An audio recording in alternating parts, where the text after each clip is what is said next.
Cabinet बैठक में शिक्षा व्यवस्था को गुरुत्व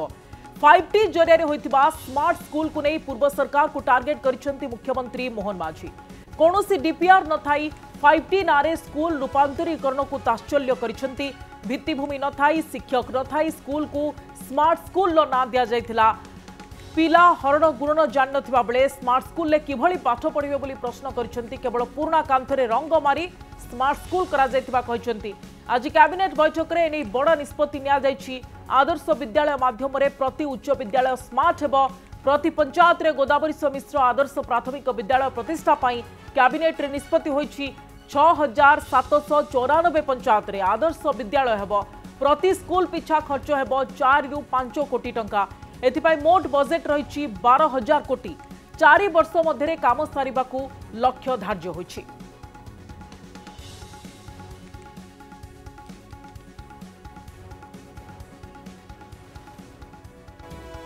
विद्यालय और गणशिक्षा विभाग आपण माने समस्त जानिछंती गत सरकार समय रे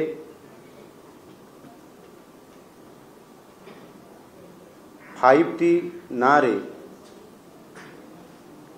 एवं उच्च विद्यालय गुड़िकर रूपांतरण करा नारे अनेक स्कूल को स्मार्ट स्कूल करा जाइथिला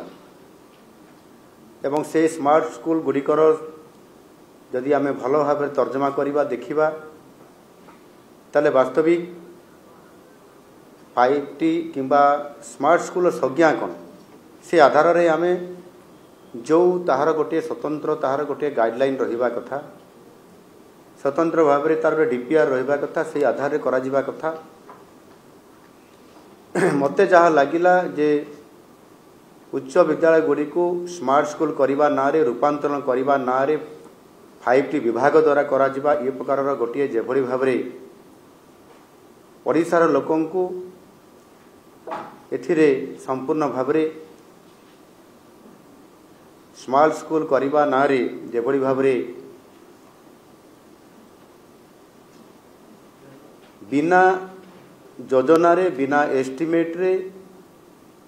एवं डीपीआर न थाई करी ये कार्यक्रम करवा ओडिशा रो लोक मान को गोटे धक्का देवा सदृश होइछि आउ सेथि पई आम सरकार आसिला परे आमे ताकू स्वतंत्रता देलु सेते बडे मध्य मु दाबी करिथिली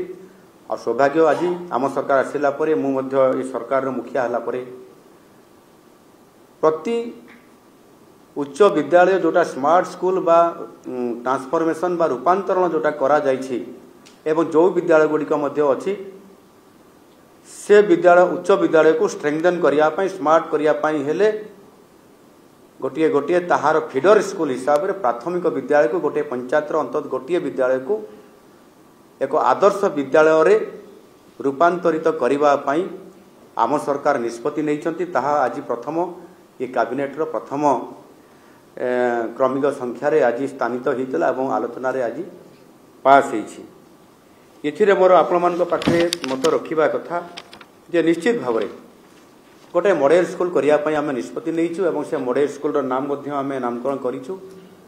गोदावरी मिश्र आदर्श प्राथमिक विद्यालय से गोटे गोटे विद्यालय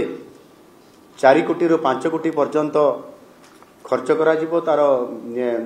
बजेट रे व्यवस्था करा जाउछि।